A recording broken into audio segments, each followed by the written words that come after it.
Early on in our reading for this week, in the introduction to his text, Kavanaugh uses the language of rights. Talks about the state in relation to rights.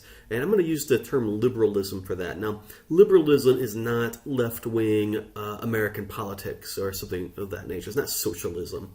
Liberalism, by definition, has to do with the government's commitment to the rights and the privileges of individuals as individuals. And so rights end up getting tied to faith. Rights language ends up getting tied into our faith because these rights are said to be God-given. Though that's not anywhere part of the Christian revelation that I'm aware of, right? In fact, I'd argue from a theological perspective, any such assertion would be heresy.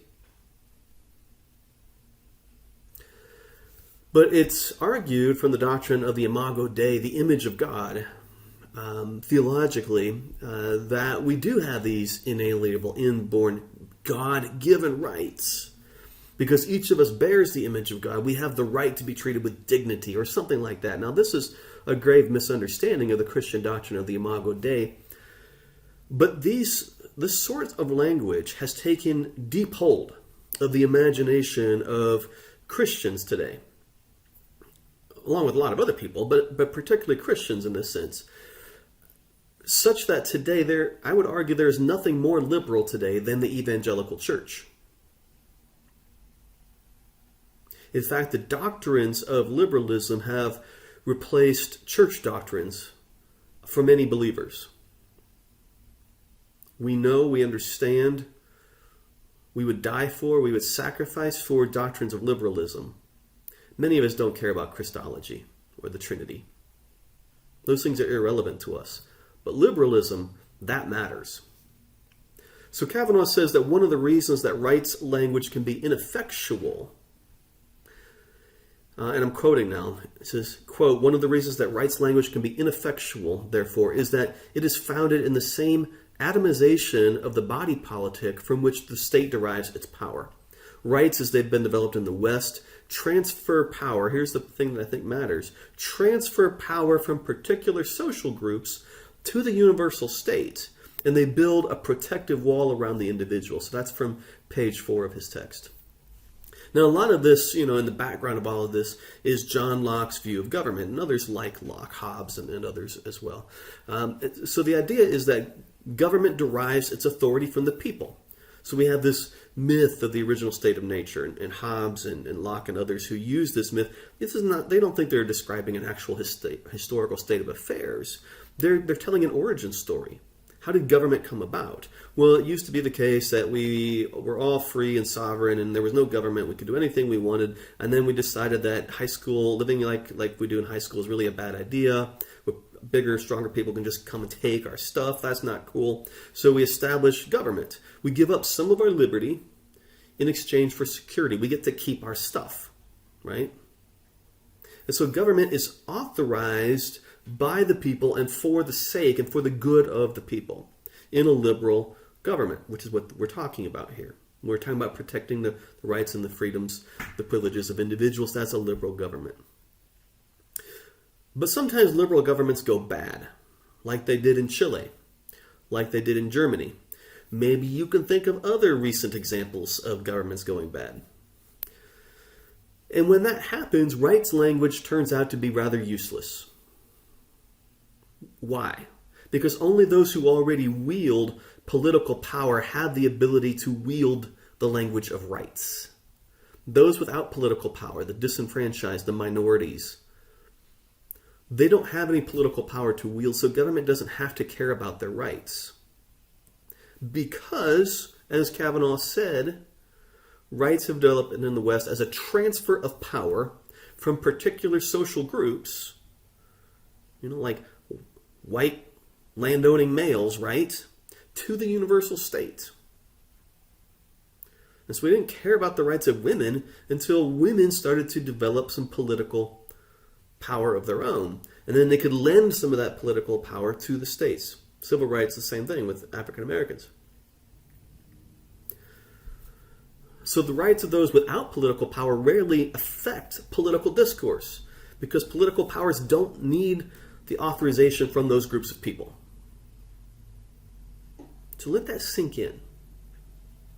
And then consider the implications for the church. Because this is a class on ecclesiology. But if we don't understand these deeper dynamics that are going on behind our practice of church today, behind the reality of how church is played out today in a liberal democracy like the United States, then our discourse of ecclesiology, our talk about the church, is going to be cheap and inauthentic. Everything else we say about the church in this course, we really have to couch it in this framework, in this context, if it's going to be meaningful to us, if it's going to be true. So on one hand, many churches in the United States, particularly evangelical churches, have aligned themselves to and lent their political authority to a particular party in the United States. That's the Republican Party. And by doing so, the evangelical church is now set against those whom that party is set against. And the evangelical church is for those whom that party is for. Now, of course, particular evangelicals are going to resist that and push back against it. But overall, we see the evangelical church following on the coattails like a little puppy dog the Republican Party. So individuals are going to resist that, but as a group in the United States, as a sociological entity in the United States, the evangelical church is in line with the Republican Party. Now, Kavanaugh mentioned the wars of religion in Europe. Page, I think it was 5 of his text. And this is something Kavanaugh's very good at, and he's got a whole other book that deals with this quite a lot, The Myth of Religious Violence, that I also like. Kavanaugh says that these emerging nation states that were they were just being born, coming into their own during the time of the Protestant Reformation in Europe, recognized that they could gain quite a bit of political authority by providing sanctuary for these new religious movements, Lutheranism and Calvinism, Reformed Church. Right? And so they offered sanctuary for these new religious movements in order to gain the political authority that these movements brought to them. So Kavanaugh's pushing back on the notion that these are religious wars at all. They're not, he says. I think he's got a point here. These are wars of political authority, political power. And religion gets wielded as a pawn. So I get why then, I think we can understand if we follow Kavanaugh's story here, why governments would align with churches. They get a lot of political authority from them. But why would churches align with governments? So Kavanaugh says, suggests at least, that it's because only governments have the legitimate ability to wield coercion. Right? Only governments have the legitimate authority to put people to death, to enforce laws, to fine, to imprison. Anyone else who does that, the government comes down on them, right? Only the government has that authority. And even Augustine recognized the value of leveraging the coercion of the empire against heretics when he eventually had enough of dealing with the Donatists and the other factions that he was dealing with. And isn't that the real value that evangelicals see in their alignment with the Republican Party? They can leverage the force of the law to mandate their morality. So what ends up becoming the case as we've gone down this rabbit trail is Kavanaugh's eventual provocative quote on page 8, "The state saves us." This temple of democracy, as it was recently called on January 6th, several times that evening, saves us. We need the state, not the church. We don't care about the church, the doctrines of the church. We care about the states and the doctrines of liberalism to bring about God's kingdom on earth. Why would we align ourselves with the state? Because it becomes the vehicle of bringing about God's kingdom on earth, not the church.